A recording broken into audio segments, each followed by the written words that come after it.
Bismillah ar-Rahman ar-Rahim. Assalamu alaikum, listeners and viewers, and welcome back in another episode of Deenversation. So we have with us Ahmed. How are you doing, Ahmed? Great. How are you doing? I'm fine, alhamdulillah, alhamdulillah. So what do we have today? For today, it's not a popular topic, but it's a topic that's kind of the underlining of the West right now. Their ideologies, their ethical, moral code, not of the West, but of basically everyone. And at a time, Islam also had this, kind of popular in our religion. So we're going to be talking about philosophy, inshallah, for today. So I just needed to ask you, what's our religion's take on philosophy? Like, what should be a Muslim's, view towards philosophy, and even otherwise, what should be our view towards philosophy? Not as a Muslim, just generally. Okay, these are important questions. But I would like to first, before even I dig into the topic, I would like to make a confession. All my life, as an adult, as a youngster, as a teenager, and even as someone who was studying in university, I was very impressed by discussions about philosophy. And I always felt very dumb.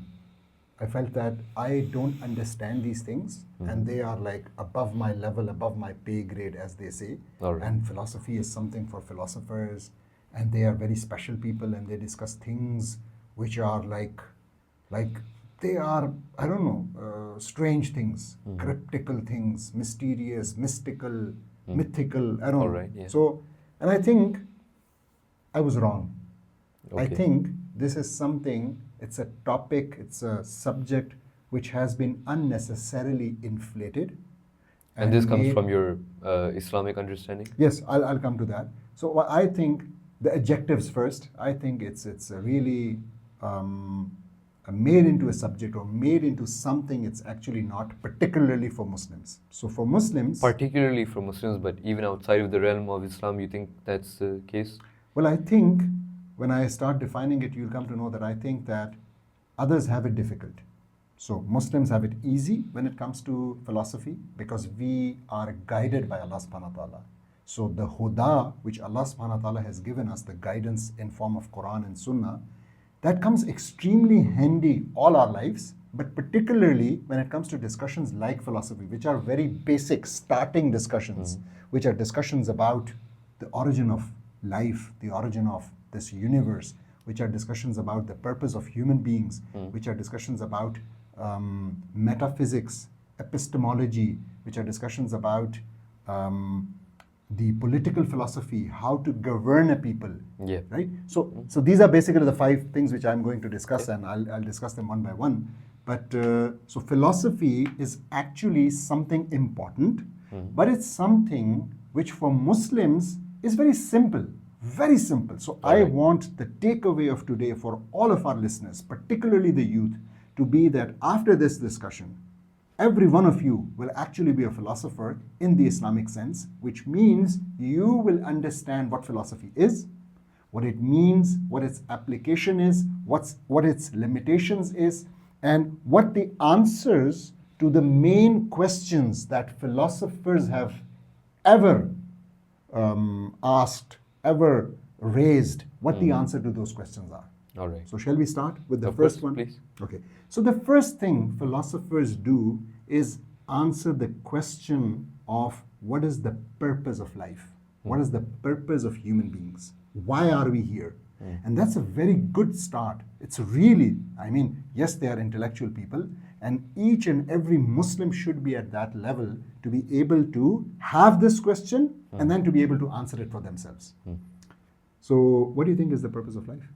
What do I think is the purpose of life? I mean, how our society has shaped us. For now, it's increasing your status in power, money, and overall resources, your social standing, these things. Okay, so you are giving a very, I would say, it sounds to me as a very limited scope. Let me rephrase the question. Let's say, I ask you, let's say, God forbid, you are walking down the street, going to college, and all of a sudden, someone puts a black, Yeah. I don't know what to call it. Mask. Mask, yes. Let's say someone puts a black mask on you, and God forbid, they abduct you. They put you in a van and take you somewhere. Yeah. And they're going there, it takes an hour. And then you reach there and you're like unconscious, you regain consciousness and you put off that mask. And you see there are many other people putting off their masks as well. And there is everything you need. So there is food, there's electricity, there's gadgets, there's people. People have started conversations, they are busy. What question will come to your mind? What would be the first question that you would ask yourself when you take off the mask? Where am I? Why am I here? Very good. So I think even where am I is not that relevant, because where am I? I'm on the moon, so what? I'm on the stars, so what? I'm in America, so what? So the actual Clearly, question, you've never been abducted. so the actual, no, you haven't been, because otherwise you would have said, why am I here? Who Okay, brought me sure. here? So the question you'll ask yourself is, what am I doing here? Yeah. What do I do here? Okay, who brought me here? What do they want from me? All those questions. All right. So this is a particular set of questions. Let's call them, why am I here? My purpose. What's Yeah. the purpose of being here? Yeah. Okay. Now, people sometimes don't understand why it's important. I have given many workshops, many discussions with corporates, with youth, with parents on this. What's the biggest why? What's your biggest why?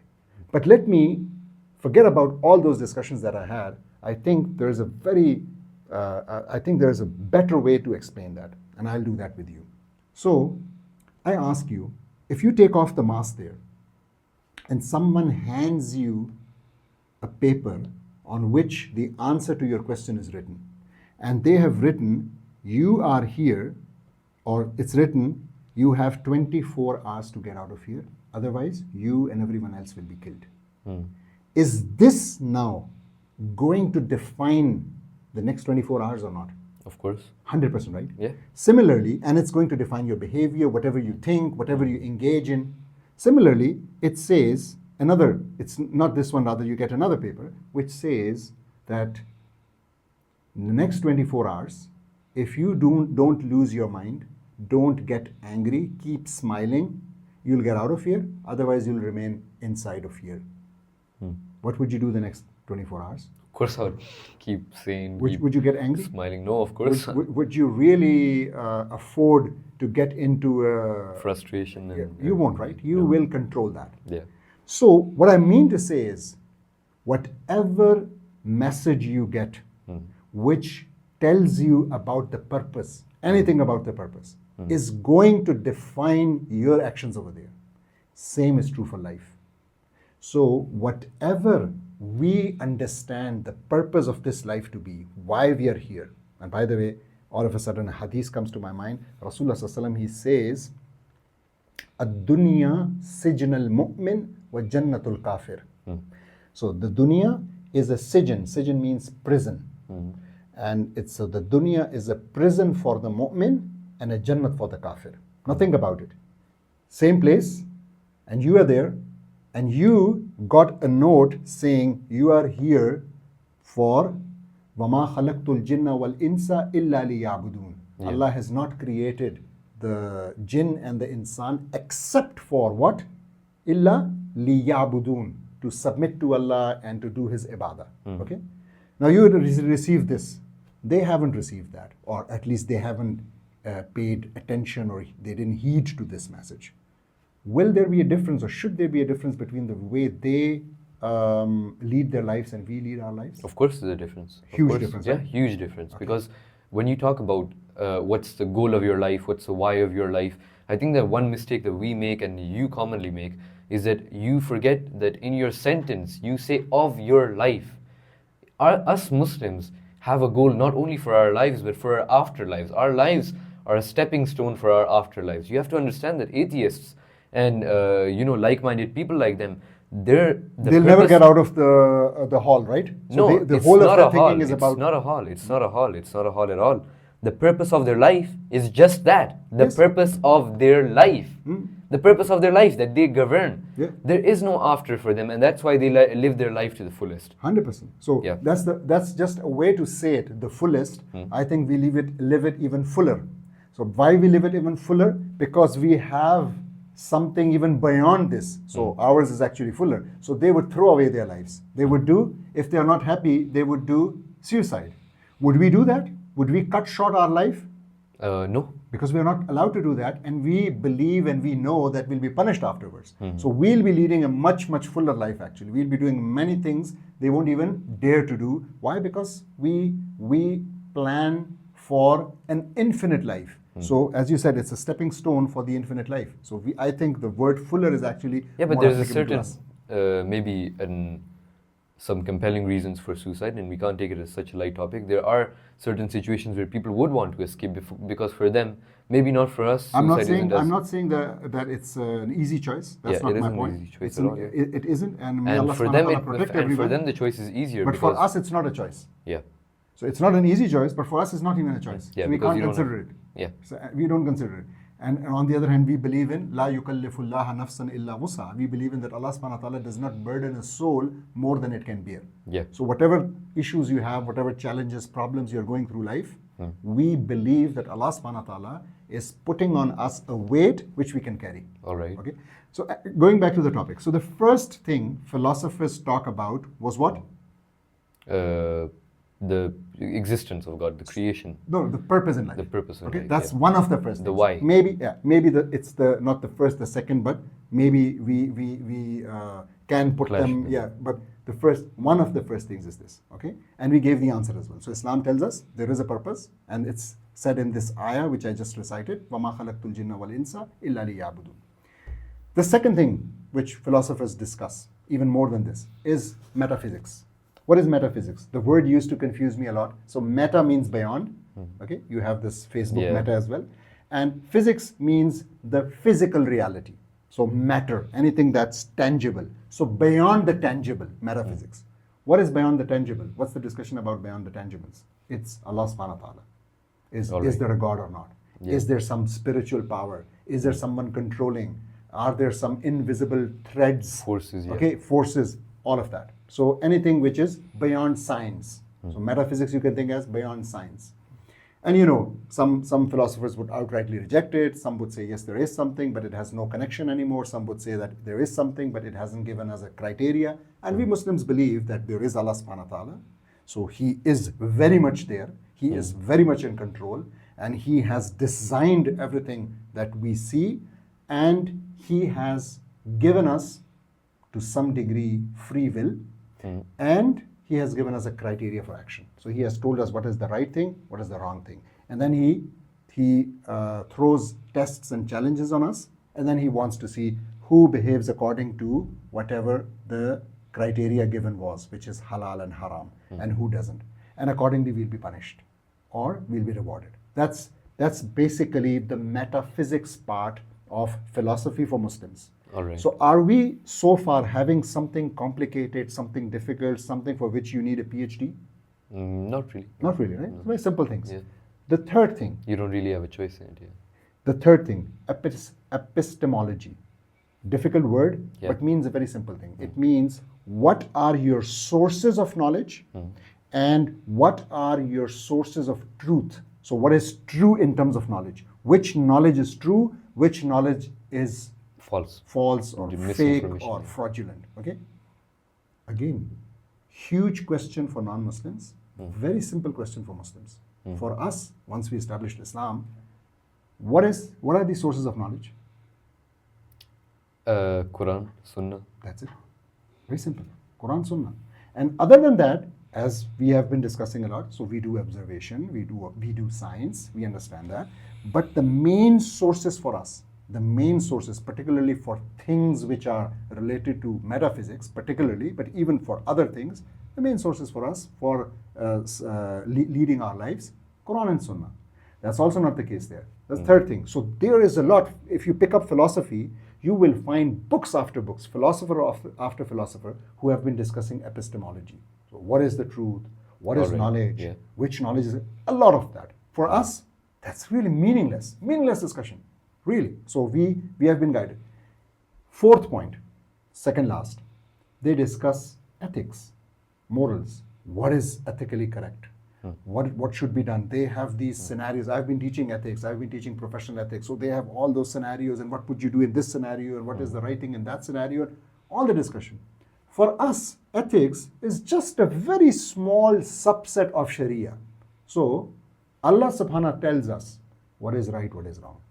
Allah subhanahu wa ta'ala tells us what is good, what is bad, khair, shar. This is Allah subhanahu wa ta'ala's discretion. We don't have a discretion. So we might think alcohol is good. We might think gambling is good. We might think riba, interest is good. We might think, I don't know, sitting at home instead of fighting is good. Okay, watching your video game, fighting in a video game is much better than fighting in the, we would have all these thoughts. But Allah subhanahu wa ta'ala overrides that. He comes and He tells, and there is this beautiful ayah, if you allow me, because it's very relevant, and I quoted the ayah somewhere today. So if you allow me, I would like to quote it. It talks about that we humans might like something and it would be bad for us.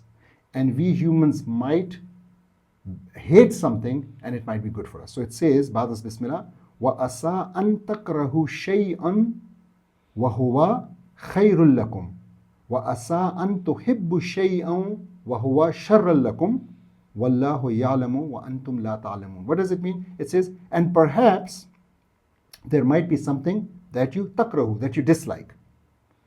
But وَهُوَ خَيْرٌ لَكُمْ, but it's good for you. خَيْرٌ لَكُمْ, خَيْر, there's goodness in it for you. And similarly, وَأَسَىٰ أَن, so perhaps there is something تُحِبُّ شَيْئًا, that you like, you love. However, وَهُوَ شَرٌ لَكُمْ, but it's bad for you. And then it goes on to say, وَأَنْتُمْ لَا وَاللَّهُ يَعْلَمُ وَأَنْتُمْ لَا تَعْلَمُونَ, and Allah knows better and you don't know. So it could be. So it's Allah subhanahu wa ta'ala who decides these things for us. So ethics is also very simple. We don't have any ethical dilemma. We are not like the Westerners. So America is so divided on ethical lines. What are those lines? Abortion, good or bad? Pro-choice, pro-life. Stem cell research, should it be done or is it wrong? They are even things like medical care. So Obama comes, makes this Obamacare. You're right. You're completely right. Yeah, Why is free that? will is so frustrating. You're right. So, Free will. Yeah. We hate free Similarly, marijuana, is it good or bad? So state by state they are allowing it now. Okay. It was the case with the alcohol. So in the 1930s they passed a law to ban alcohol. Yeah, they did. And it fired back. They couldn't handle it. Within 10 years they had to take it back. So many things. So I don't know, like all those ethical. For us, it's so simple. Sharia. You go back to Sharia. Yeah. That's my fourth point. You don't need research. You don't need reasons. You don't need all of these things. Astaghfirullah. You don't need it. You don't need research for these questions because these are not scientific questions. Yeah. These are not scientific questions. So the discussion whether we know the scientific composition of khamr, which is alcohol, but the discussion whether it should be consumed or not, whether, good, look, Allah subhanahu wa ta'ala in the Quran says that there might be some benefits of alcohol, but the harms outweigh the benefits. Full stop. So how much research, why should we do research to find out whether maybe the benefits outweigh the harm? If Allah says it will not be the case, it's not the case. It might be that as humans we don't understand that. At a certain point we think, no, but look, this is useful and this is useful, let's consume alcohol. It's not the case. Similarly with other things. So we need, so research, look, science is about understanding reality. Science is about understanding how things work. Islam did not tell us that. Islam didn't tell us that water boils at 100 degrees. This is not the job of Islam. Islam didn't tell us that there are bonds and molecules and atoms and you might be studying these things for your chemistry paper and your physics exams and everything. So this is not Islam. But Islam tells us what is good, what is bad. Ethics. Okay. So the question was ethics. And the last one is, philosophers discuss political philosophy. Which system of governance is good? Should it be a federal system? Should it be a parliamentarian system? Should it be such a democracy or this kind of democracy? Or should it be liberalism or should socialism? Exactly. These are the discussions of philosophers. Here again, my son, we have it very easy. We have it very simple. Allah subhanahu wa ta'ala has guided us, and not just guided us in the Quran theoretically through injunctions and writings, but He has even shown us through the Prophet Rasulullah So sallallahu you're alaihi wasallam, he saying has that shown people us would be more content without a choice? without a choice in what? Without a choice in government, it's an easy decision, whether they like it The or not. choice. They don't have to do the research. I understand your point. Mm-hmm. I understand. I genuinely understand. I think it's making very good sense. Mm-hmm. Without a choice, you don't have to do the research. There's only one truth for you in that moment, right? Mm-hmm. Yeah. Yeah, it's simple. And you just have to become content with that truth, and most people do. Most people do. So Now, let's look at let's look at what choices the others have. So let's say there are two political systems. Okay, let's say there are two. For someone, there are two political systems. Now they have a choice, right? According to you, and half of the people, roughly, ideally, half of the people will have their choice fulfilled. So whatever they believe is right would be right for them. That's the case with us Yeah, as well. yeah. And half of the people would be very discontented. Yeah. Because what they think is right, they will not get that. So they'll be struggling. Yeah. So I think if you look at Muslims, we fare much better because because we don't have to make the hard decisions, because we believe in a supreme creator. We believe that he's made the good decisions for us, and he's so much a higher being. And obviously, whenever a being higher than you makes a decision, you'd always trust and believe in it, and it's just natural, right? We'd be. you're right, yeah. you're right, but that doesn't mean we don't have to make any decisions. There are so many decisions still which Yeah. we as human beings have to make, Yeah. and which are difficult decisions. Yeah. So first of all, But we're more content with getting the decisions taken away from us, right? Now, I just wanted to track back on this because philosophical discussion would now start where I draw parallels. So right now, I was just thinking in my head, I could draw a parallel. I could tell you that we had the feminism episode, and you said that women were happier in the 1970s when they had no choices, when they were under the household laws, gender roles. Putting it So- as having no choices so is a bit no. bad. No. So But there was no let liberalism. me. Now that they have choices, their life are more discontent, just like we are. Yeah, we might have more choices nowadays, but we're more discontent than we were under Islam, or we are under Islam, right? So just like that, women might be better because they find peace and contention in the lack of choices that they have.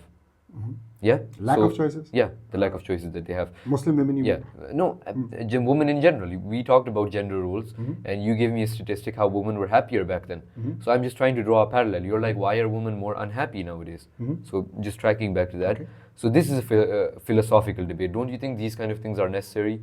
You extrapolated, I would say, a philosophical extrapolation earlier in your discussion when you talked about the kidnapping example. That was a philosophical extrapolation to prove your point, and that's what us Muslims also do. Now, you quoted an ayah. You said that it's better for us in one of the verses, right? It's better for us. A philosophical debate would be: is this better for us physically? Is this better for us spiritually, where we get more khair, we get more sawab from doing this? Or in which sense is it better, and in which sense should we take this better as in to mean to? And these are all philosophical debates, and you don't think these are necessary for Islam? Well, I don't think these are philosophical debates anymore when it comes to Islam. Rather, these are scholarly debates. So why I say scholarly debates? Because the scholars are not trying to find a subjective truth. That would be philosophical. Yeah. Rather, they are trying to find an objective Wait a truth. second. Wait. But philosophy doesn't find in any manner of the sense a subjective truth. So if that's not the case, Yeah. all philosophers should be on the same page. So it's a No, subjective they would be truth. on the same page if philosophy came to a subjective truth, right? They would be on the same page if philosophy came to a subjective truth. No, they Philosophy would never be comes to a subjective They would truth. be on the same page, I think, if philosophy came to an objective truth.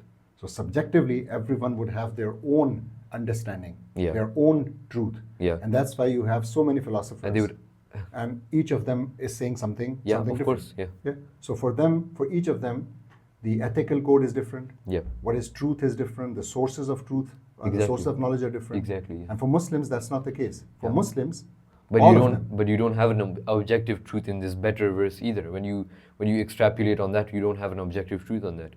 You On don't. what? On when you talk about religious matters, or you decide to debate in between them, that's also philosophy, because you don't have an objective truth there. You don't know what's going on in. As I said, so no. It's not philosophy. And it's not that it's not objective truth. Rather, we don't know at times in some matters what exactly Allah subhanahu wa ta'ala wanted us to do. So what he wanted to say in that ayah.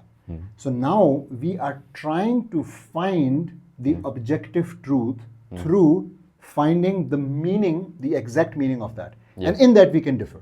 And you couldn't do that. You couldn't find the objective truth in that, right?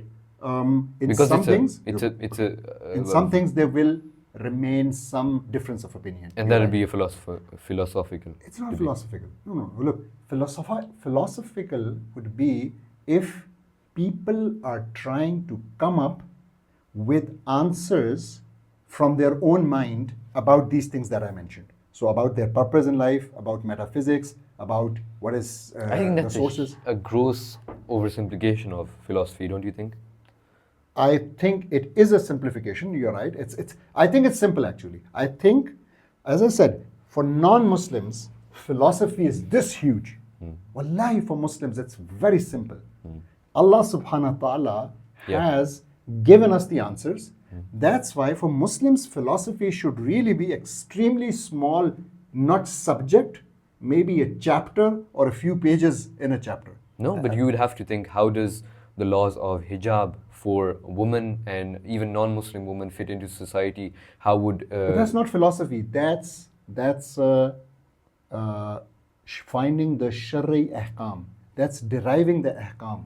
That's what I'm getting at. So the scholar, not the philosopher, is sitting there looking at the evidences and trying to understand what does Allah subhanahu wa ta'ala want from us in this particular situation. human behavior isn't any concrete evidence? So which evidence is he looking at when he looks at women's human behavior, and maybe they want equality, some percentage of them, and then he says, okay, how do we deal with that while keeping Good point. He's not looking at this. He's not looking at this aspect. What do women want?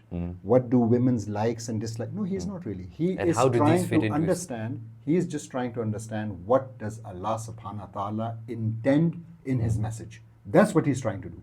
So he's not trying to fit the ahkam of Allah to the reality. No, but Rather, he then will you fit could the try- reality to the ahkam of Allah. Yeah, fitting the reality to the ahkam of Allah also requires you to look at human behavior and to see how they would interact Give with me the an laws. example. Huh? I just gave you an example. How would you would have to not convince, obviously you can't convince women of that ahkam, but you would have to see how they interact with that ahkam in like a society, what measures you would have to take to, like what problems arise when this ruling is given to them. What's their biggest complaints with that? Why they complain about these things? Well, you deal with these things, but Yeah. do you change the ruling because of that? That's a simple question. No. You're not, right? But you change their perspective on You it. address that. Yeah. You address that. You That's change not your philosophy anymore.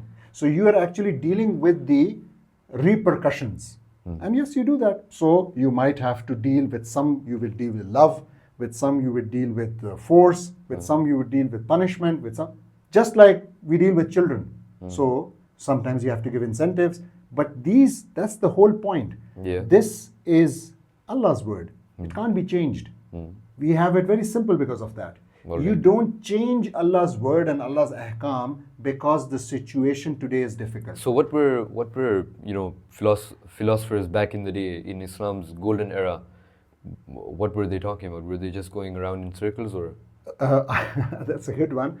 Well, first of all, as I said, I can't really think of many philosophers in Islam. So as I said, we had scholars, we had mujtahideen, so they were deriving laws and they were discussing the different ahkam from Quran and Sunnah. But then a period came where we had a certain people, if you look it up in our history, they were known as the mutakallimin. And the mutakallimin were people of kalam. So they were people of debate, people of argumentation. And these people are generally seen by mainstream Muslims as misled people. Why? Because these were people who were well-intentioned. And so what happened is when Islam came in contact with different ideologies, different cultures who had their own philosophies. So for instance, the Persians and the Romans and then the Indians. So each of these cultures had certain beliefs of their own. So what happened is that the mutakallimin tried to argue with them. And in this process of argumentation, somehow, again, well-intentioned, but they reduced Islam and Allah's word just to something like another philosophy. And because of that, a lot of confusions arised. So with the Persians, we had some influx of bad ideas, and our purity became lesser. So for instance, this concept of having your descendant, your son, as the next ruler, this is something we got from there. Then came the Romans. With the Romans, the whole discussion of logic, this whole discussion of logic came up. So it's something called syllogism. So I'm not going to explain this one. It will take some time. But if the audience wants, or if you want later, we can discuss this. But let me just put the question. So the Romans, and the Greeks, the Greeks actually, they put forward some questions like, can your Allah create a stone which is so big that he himself cannot lift it? What happened? If the Muslim now, if the mutakallimin answer, no, he can't, what would they say then? Then they would say that your God can do everything, how can he not do this? Zabardast. And if they say, yes, he can, what would they say then? And then they would say that if he can't lift it, then he's not the all-powerful. You got it. Yep. You understand? Yep. This things like that happened because they reduced the Islamic ideology to fit in certain logical and certain things, which actually, if you look at it again, okay, let me briefly explain it. So syllogism is you have one premise, okay, a bigger premise, and then a smaller premise. And from this bigger premise, you derive the smaller premise, and then you derive a truth from it. Now, these premises need to be well-defined. When I say well-defined, it means that they need to be humanly understood. Otherwise, it's not really a premise. Now, the premise, the concept that Allah can do everything, can we comprehend this? No. Let me ask you another question. I say Allah subhanahu wa ta'ala is, okay, forget about Allah at the moment. Not really forget about, but for discussion's sake. I ask you a question. Can you imagine a bottomless pit? So there's a pit which has no bottom. No, not really. Then You it's can't, not a right? pit. Yeah. You're thinking. How much lower would you go? You can't. Similarly, can you imagine a tower which is infinitely high? You can't. No. Why you can't? Because your standards of height are, you think of something tall, and then you think, okay, that would be taller and taller and taller, and somewhere, whatever your limit is, it stops. So to comprehend something infinite, like Allah subhanahu wa ta'ala, that's not possible.